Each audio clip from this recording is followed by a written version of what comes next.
இளைஞர்கள் பெத்லகேமுக்கு விரைந்து சென்று மரியாவையும் யோசேப்பையும் தீவன தொட்டியில் கிடத்திருந்த குழந்தையையும் கண்டார்கள்.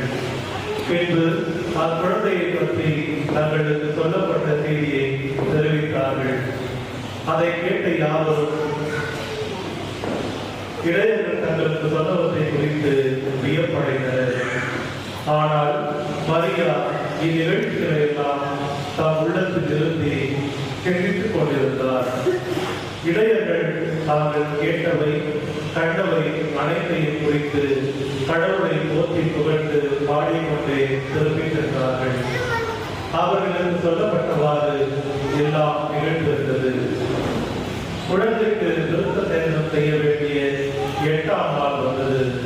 தாயின் வயிற்றில் உருவாகும் முன்பே வானதூதர் சொல்லியிருந்தவாறு அதற்கு இயேசு என்று பெயரிட்டார்கள்.